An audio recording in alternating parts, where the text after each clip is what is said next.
السلام عليكم من مطبخ أمير على قناة يوميات فتاة جزائرية أختها. ترحب بكم. اليوم إن شاء الله راح نقدم لكم وصفة جديدة بعد غياب طويل. نعتذر عن هذا الغياب لأسباب. اليوم راح نقدم لكم باتيسري راح يجي هايل، يعني بلا ما تضلي تشريه من برا ولا يجي في قلب ولادكم، ولا حضريه لهم بزوج حبات بيض. هذا مكان وراح تجي وصفة بنينة وتجي هايلة. راح نبدا على بركه الله. اللهم صل وبارك على سيدنا محمد صلى الله عليه وسلم. هنا في غاني غيسبيون حطيت زوج بيضات بدرجه الغرفه، حطيت معهم هذا الكراميل ولا لافاني، حطيت معهم كاس تاع السكر. راح نضربهم مليح حتى نتحصلوا على خليط، يعني تحسي هكذا الخليط تاع السكر والبيض ثقيل، يعني تضربيه مليح. على هذه قلت لكم لازم البيض بدرجه المطبخ. وراح نضيف نص كاس تاع الزيت بالتدريج ونبقاو نضربه على هذا الشكل. من بعد كذلك راح نضيف نص كاس تاع حليب كذلك بالتدريج تاني، ونضرب. دائما ندير بالخلاط الكهربائي، واللي ما عندهاش دير الخلاط اليدوي. وهنا راح شواله يعني تخلط مليح، يعني طلع مليح البيض مع السكر. هنا ضفت زوج مغارف تاع الكاكاو، يكون نوعيه جيده الكاكاو البني، ويكون له رائحه باش هكذا تجيك الكيكه رائعه. وراح نضيف كاس تاع الفرينه، ونعمل الكاس الثاني تاع الفرينه. وراح نضيف كيس تاع خميره الحلوى اللي هي البيكن باودر. وراح نضيف كذلك كاس تاع الفرينه الثاني كما قلت لكم. يعني هنا راح نحتاج زوج كيسان لهاد الوصفه. اذا زوج كيسان زوج بيضات مع نص كاس، مع كاس تاع السكر عفوا، مع نص كاس تاع الزيت، مع نص كاس تاع حليب، زوج مغارف تاع الكاكاو، يعني يكونوا معمرين مليح. وخميره تاع الحلويات باكي، وعطر الكراميل، وزوج كيسان تاع الفرينه المغبلين. راح نحكم صينيه الفرن هنا، ندير لها بابي كويسون، وراح نضيف هذيك العجينه. نحصل على هذا الخليط كما راكم تشوفوا. شفتوا كيفاش راح يكون ثقيل، يعني ما ثقيل ما خفيف.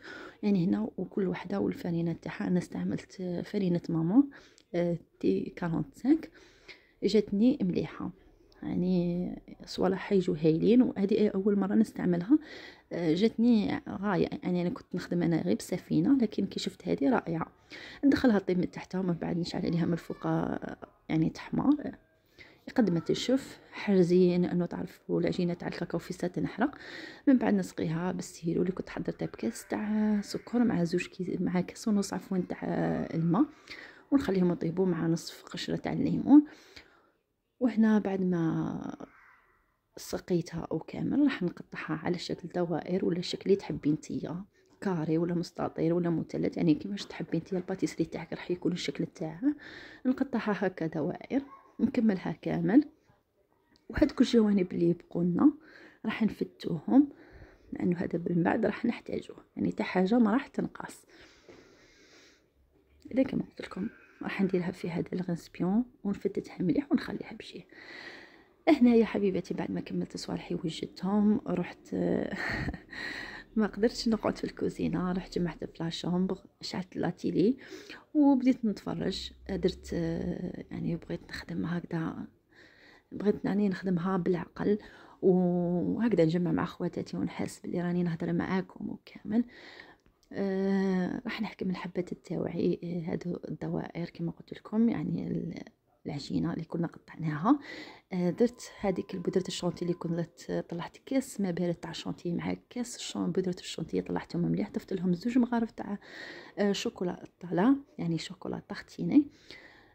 وهنايا كان عندي مربى تاع الفراوله، زدت له ملون احمر باش يبان هكذا تاع الفراوله، لانه عندها يعني كان اللون ناقص شويه، زدت لها هكذا كولورون باش يبان اللون الاحمر.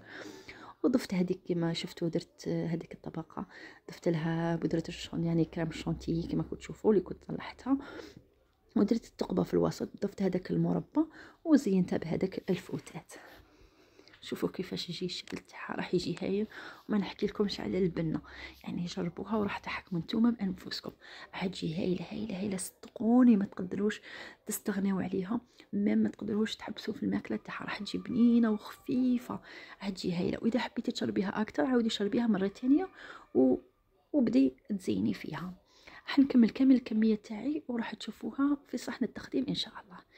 اذا حبيباتي هنا بعد ما كملت الحبات التوعية تاع الباتيسري. راح نزينهم بوريدات ببودرة الشونتي، يعني بكريم شونتي اللي كانت بقات لي. انا هنا ما كانتش عندي البروشيات، حكمت صاشي دخلت في هذاك القمع وخلاص وخدمت بها. ومهم سلكت الحبات تاعي. هذه الكميه قطعت لي 14 حبه تاع باتيسري، يعني هكذا خير ما تروحي تشريها من برا. 14 حبه ديريها في دارك، توكلي وليداتك وتوكلي العائله كامله. هنا كان عندي الموز، حبيت هكا نزين به، يعني اقتصادي، كل وحده تزين كيما تحب. الا كانوا عندك حبوبات تاع الشوكولا ولا زيني بهم. وهذا هو النتيجة في الأخير.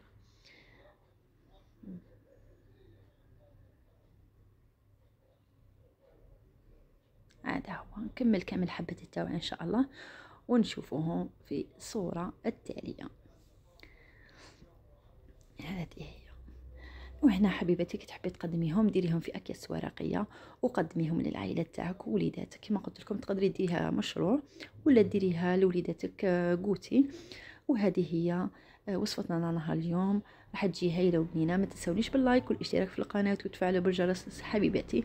ان شاء الله نتلاقي في فرصه جديده مع وصفه جديده. تحياتي لكم، مع الف سلامه.